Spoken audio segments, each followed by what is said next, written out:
Testigos y contratestigos. Así tituló la revista Semana el artículo que el 17 de febrero de 2018 reveló la noticia judicial más sonada en los últimos años en Colombia: la orden de la Corte Suprema de investigar al expresidente Álvaro Uribe Vélez por presunta manipulación de testigos y fraude procesal. Una muy corta declaración. Para entender el inicio de este proceso es necesario remontarnos al año 2012, cuando el entonces senador Álvaro Uribe Vélez denunció a su par, Iván Cepeda, señalándolo de recorrer cárceles en el país, ofreciendo beneficios y todo tipo de prebendas a reclusos para que testificaran en su contra y lo vincularan con la creación de grupos paramilitares. Denuncia que fue ampliada por el propio expresidente en el año 2014.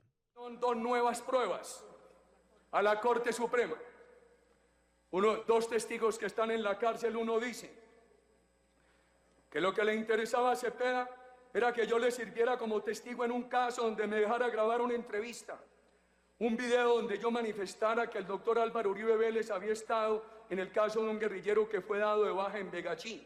Sin embargo, luego de 4 años de investigaciones, interceptaciones telefónicas, testimonios y otros documentos, el proceso dio un giro de 180 grados, ya que la Corte determinó que Cepeda no manipuló ningún testigo y, en cambio, estableció que el expresidente Uribe, a través de su abogado Diego Cadena, habría recurrido a esas prácticas para enlodar a su contradictor político. Y así, determinó cerrar la investigación a Iván Cepeda y abrir un proceso investigativo contra el expresidente Álvaro Uribe por presunta manipulación de testigos. Sigue el ánimo persecutorio en la Corte Suprema de Justicia. Pido a los colombianos presos que conozcan manipulaciones del senador Cepeda, que se atrevan a denunciar. Por primera vez, hasta donde tenemos conocimiento, el senador y expresidente Álvaro Uribe y su hermano Santiago no aparecen siendo objeto de acusaciones de terceros o de documentos de otro tipo, sino en el cual aparecen actuando a través de estas interceptaciones en hechos que para nuestra opinión y análisis son evidentemente actos delictivos. La investigación siguió su curso y tras 1 año y 8 meses de recusaciones y otras maniobras judiciales de ambas partes en el proceso, el 8 de octubre de 2019, el expresidente rindió indagatoria ante la Corte Suprema de Justicia. El doctor Granados, que lo dejen entrar, Juan Felipe. Ese día la comparecencia de Uribe ante la justicia hizo eco en las calles de distintas partes del país por cuenta de detractores y seguidores del expresidente. El efecto de la diligencia generó un choque incluso entre las cabezas del Ejecutivo y el Poder Judicial. He tenido la ocasión de conocer en la vida a Álvaro Uribe Vélez y tengo claro que es una persona que ha entregado su vida a servirle a Colombia. Ninguna presión, manifestación o protesta pública influirá en las decisiones que están obligados a tomar los magistrados en ejercicio de su función. 10 meses después, en agosto de 2020, cuando la Corte Suprema estaba a puertas de definir si le dictaban medida de aseguramiento, la rama judicial exigió respeto. El sistema judicial, como componente esencial del Estado de Derecho, debe ser respetado en su integridad. Las providencias judiciales tienen instancias legales para ser controvertidas. De ahí que sean inaceptables descalificaciones a decisiones judiciales por adoptar y sin que aún se conozca su contenido, sentido o alcance.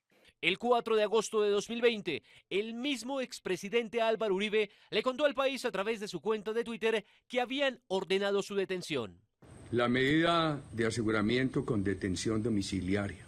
Bajo la mirada de la prensa mundial, Uribe fue enviado a detención preventiva domiciliaria, que cumplió en su finca llamada El Ubérrimo en Montería. Por primera vez, un expresidente de Colombia estaba en esa situación judicial, lo que generó un revuelo político y judicial en el país. Estamos absolutamente convencidos de la absoluta inocencia del señor presidente Álvaro Uribe Vélez. Seguiremos trabajando con mi equipo de manera incansable hasta que se sepa la verdad y cese esta terrible injusticia. Tan solo unos días después, el 18 de agosto del 2020, Álvaro Uribe renunció a su curul en el Senado y al perder su fuero como congresista, su investigación automáticamente pasó de la Corte a la Fiscalía General de la Nación. Y en octubre de ese mismo año, Uribe recuperó su libertad. Se dispondrá la libertad inmediata del doctor Álvaro Uribe Vélez. Soy sobreviviente por la protección de Dios, de la Santísima Virgen y de los soldados y policías de Colombia. Razón poderosa para sentir que el reposo, la resignación, no hacen parte de mis opciones. Ya en la justicia ordinaria bajo la Fiscalía de Francisco Barbosa, entre los años 2021 y 2023, 2 fiscales solicitaron cerrar el caso argumentando que no existían pruebas suficientes de una participación directa de Uribe en la presunta manipulación de testigos, pero 2 jueces diferentes negaron esas solicitudes. Resulta claro para el despacho que sí existe una hipótesis posible acerca de la materialidad del delito de soborno en la actuación penal. En abril de 2024, tras el cambio de cúpula en la Fiscalía, el proceso se reactivó y con él gran parte del material probatorio consignado en el extenso expediente que había adelantado la Corte Suprema.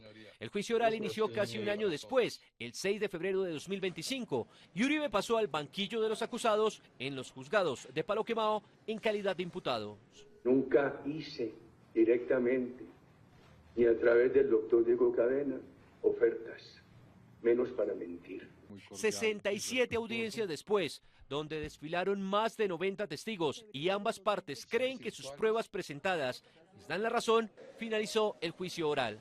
A solicitar de manera clara y firme un sentido de fallo condenatorio contra el ciudadano Álvaro Uribe Vélez en su calidad de determinador. Señora juez, he procurado decirle lo que dicta mi corazón. Yo le pido a usted que me absuelva. Este lunes la jueza dará su veredicto frente al denominado proceso del siglo en Colombia.